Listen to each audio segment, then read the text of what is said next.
আসসালামু আলাইকুম। এখন দেখবেন সংবাদ শিরোনাম। ধর্মের নামে মানুষকে বিভ্রান্ত করছে একটি দল, অভিযোগ বিএনপি নেতা সালাউদ্দিনের। অভিযোগ নাকচ করে পাল্টা প্রশ্ন জামায়াত আমিরের। ব্যাংক কর্মকর্তাদের দিয়ে ভোট কারসাজির চেষ্টার অভিযোগ নাকচ জামায়াত নেতা শফিকুল মাসুদের। বক্তব্য প্রদানে রাজনৈতিক নেতাদের। খালেদা জিয়ার জন্য এয়ার অ্যাম্বুলেন্স আসছে কাল। আরো কিছু পরীক্ষা নিরীক্ষা শেষে বিদেশ যাত্রার বিষয়ে সিদ্ধান্ত জানাবে মেডিকেল বোর্ড। জানুয়ারির মধ্যে শেষ হবে আইনশৃঙ্খলা বাহিনী নির্বাচনী প্রশিক্ষণ। ভোটের সময় কেন্দ্রে নিরবচ্ছিন্ন বিদ্যুৎ সরবরাহ চান স্বরাষ্ট্র উপদেষ্টা। এতক্ষণ দেখছিলেন সংবাদ শিরোনাম, এখন দেখবেন বিস্তারিত। নীতি আদর্শ পরিকল্পনাবিহীন একটি দল ধর্মের নামে ব্যবসা খুলে ভোট প্রার্থনা করছে বলে অভিযোগ করেছেন বিএনপির স্থায়ী কমিটির সদস্য সালাউদ্দিন আহমদ। এই ধরনের প্রতারণা থেকে মানুষকে সচেতন করতে নেতাকর্মীদের দায়িত্ব নেওয়ার আহ্বান জানান তিনি। রাজধানীর কেআইবি মিলনায়তনে ছাত্রদলের নেতাকর্মীদের নিয়ে বিএনপির দেশ গড়ার পরিকল্পনা শীর্ষক প্রশিক্ষণমূলক কর্মসূচিতে তিনি এই কথা বলেন। দ্বিতীয় দিনের আলোচনায় ৮ বিষয়ের উপর প্রশিক্ষণ দেন বিএনপির প্রশিক্ষকরা। উদ্বোধন করেন বিএনপির স্থায়ী কমিটির সদস্য সালাউদ্দিন আহমদ। বলেন, বিএনপির ধর্মের ট্যাবলেট বিক্রি করতে চায় না, বরং মানুষের আর্থসামাজিক উন্নয়ন করতে চায়। সালাউদ্দিন আহমদ বলেন, বিএনপিকে জ্ঞানভিত্তিক প্রযুক্তিভিত্তিক চর্চা করতে হবে, শুধু স্লোগান দিয়ে চলবে না। গণতান্ত্রিক উত্তরণে যারা বাধাগ্রস্ত করবে জনগণ তাদের প্রত্যাখ্যান করবে। এছাড়া অনুষ্ঠানে বিএনপির সিনিয়র যুগ্ম মহাসচিব রিজভী আহমেদ বলেন, জামায়াত ইসলামী ধর্মের নামে ব্যবসা করে মানুষকে বিভ্রান্ত করছে। তাদের এসব বিভ্রান্তির বিরুদ্ধে মানুষকে সজাগ করতে হবে। বিএনপির দেশ গড়ার পরিকল্পনার কর্মসূচির দ্বিতীয় দিনে প্রশিক্ষণে অংশ নেন ছাত্রদলের নেতাকর্মীরা। ফ্যামিলি কার্ড, হেলথ কার্ড, ফার্মাস কার্ডের মতো ৮টি জনবান্ধব পরিকল্পনার বিশদ ব্যাখ্যা জেলা মহানগরের ছাত্রদলের শীর্ষ নেতাদের জানান দায়িত্বশীল নেতারা। উদ্দেশ্য নেতাকর্মীদের মাধ্যমে ঘরে ঘরে কর্মপরিকল্পনা ও বার্তা পৌঁছে দেওয়া। কারণ ওভারনাইট কোনো দেশে বৈপ্লবিক পরিবর্তন হয় না, আশা করাও যায় না। কিন্তু আমরা এখন যেটা যাচ্ছি সেটা বৈপ্লবিক পরিবর্তনের আশা। দ্বিতীয় দিনের উদ্বোধক বিএনপির স্থায়ী কমিটির সদস্য সালাউদ্দিন আহমদ বলেন, অন্য দলের মতো ধর্মের দোহাই দিয়ে ভোটের প্রার্থনা নয়, বরং দেশ ও দেশের আর্থসামাজিক অবস্থা উন্নয়নে পরিকল্পনা করছে বিএনপি। যারা বিনা কষ্টে জান্নাতে যেতে চাচ্ছেন সেটার বাস স্টেশন কোথায় একটু আগে জেনে নেবেন। জনগণ এগুলো বোঝে। আমরা যা করছি তা হচ্ছে planning. Planning is half of the job. If you don't plan, you are planning to fail.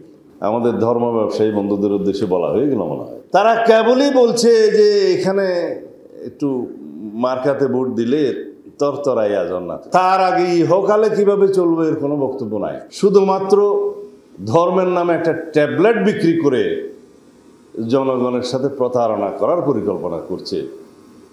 তাদেরকে জনগণ ইতিমধ্যে চিনেছে, তাদের মুখোশ উন্মোচিত হয়েছে। আগামীর পরিকল্পনা তুলে ধরে নেতাকর্মীদের স্লোগানের পরিবর্তে জ্ঞানভিত্তিক রাজনীতির চর্চার পরামর্শ দেন তিনি। এই ফ্যামিলি কার্ডটা হচ্ছে আপনার ক্ষমতা, এটাই আপনার ক্ষমতায়ন, এটার মালিক আপনি। বিনামূল্যে চাল, ডাল, নিত্য প্রয়োজনীয় দ্রব্যাদি একটা নির্দিষ্ট অঙ্কের আপনি প্রতি মাসে পাবেন। আপনার ফ্যামিলি নিয়ে, সংসার নিয়ে টানাপোড়েন আর করতে হবে না। আপনার এই নিরাপত্তা দিবে এই স্বাস্থ্য কার্ড। এটা থাকলে ডাক্তার সাহেবরা কোনো হাসপাতালে আপনাকে বিনা চিকিৎসায় ফেরত দিতে পারবে না। গণতান্ত্রিক উত্তরণে যারাই বাধার সৃষ্টি করবে বিভিন্নভাবে আইনিয়ে বিনিয়ে, তাদেরকে জনগণ প্রত্যাখ্যান করবে বলে আশা করি। অনুষ্ঠানে বিএনপির সিনিয়র যুগ্ম মহাসচিব রিজভী আহমেদ জামাতে বিভ্রান্তির বিরুদ্ধে জনগণকে সতর্ক করতে নেতাকর্মীদের নির্দেশ দেন। তারা ইউরোপের মধ্যযুগকে, অন্ধকার যুগকে ফিরিয়ে নিয়ে আসতে চাচ্ছে। জামাতে ইসলাম আজকে ধর্মের নামে যে ব্যবসাটা করছে, মানুষকে বিভ্রান্ত করছে, তার একটা উপযুক্ত জবাব আপনারা ওই জান্নাতের টিকিটটাকেই আপনারা ঠিক মতো তার প্রতি উত্তর দিতে পারবেন। রাজধানীতে পোষা প্রাণীদের চিকিৎসাদান কর্মসূচি পরিদর্শনে গিয়ে মির্জা আব্বাস বলেন, বিএনপি ক্ষমতা এলে প্রাণী সুরক্ষায় সর্বোচ্চ গুরুত্ব দিবে। ব্যক্তি বা দলের জন্য নয়, জনগণের জন্য রাজনীতি করে জামায়াত, ধর্ম নিয়ে কাজ করে জামায়াত, ব্যবহার করে না, এমন মন্তব্য করেছেন দলটির আমির ডাক্তার শফিকুর রহমান। দুপুরে ইউরোপীয় ইউনিয়নের সাথে বৈঠক শেষে সাংবাদিকদের এসব কথা বলেন তিনি। জানান, জনগণের ভোটে নির্বাচিত হলে ইনক্লুসিভ বাংলাদেশ গড়বে তার দল। নির্বাচন নিয়ে তিনি বলেন, ফেব্রুয়ারিতে নির্বাচন পেছানোর সুযোগ নেই। ঘোষিত সময়ে নির্বাচন না হলে সংকটে পড়বে দেশ। আমরা ধর্মকে কখনো ব্যবহার করি নাই, করব না। ধর্ম আমাদের চিন্তার অঙ্গ, আমাদের কলিজার অংশ। আমরা ধর্ম নিয়েই কাজ করি, আমরা ধর্মকে ব্যবহার করি না। ধর্ম ব্যবহার করলে কে করে সেটা আপনারা ভালো বুঝেন। ইলেকশনের সময় নতুন করে যারা বেশি বেশি নামাজ শুরু করেন, টুপি পরেন, তসবিহ হাতে নিয়ে ঘুরান, ধর্মকে তারাই বোধহয় সম্ভবত ব্যবহার করে। জামায়াত নেতা শফিকুল ইসলাম মাসুদ ও ইসলামী ব্যাংকের ইন্ডিপেন্ডেন্ট ডিরেক্টর আব্দুল জলিলের একটি অনলাইন ভিডিওর অংশবিশেষ নিয়ে সামাজিক মাধ্যমে বিতর্ক চলছে, যেখানে ভোট কেন্দ্রের ভেতরে বাইরে নিয়ন্ত্রণ নিয়ে কথা বলতে দেখা গেছে তাদের। সাবেক নির্বাচন কমিশনার জেসমিন টুলি বলছেন, এই বক্তব্য সত্য হলে নির্বাচন বিতর্কিত হতে পারে। তবে অভিযুক্ত জামায়াত নেতার দাবি, সেদিনের অনলাইন বৈঠকে ইলেকশন ইঞ্জিনিয়ারিং এর কোনো বিষয় ছিল না। ইসলামী ব্যাংক ও জামাতে ইসলামীর সম্পর্ক নিয়ে দীর্ঘ সময়ের বিতর্ক।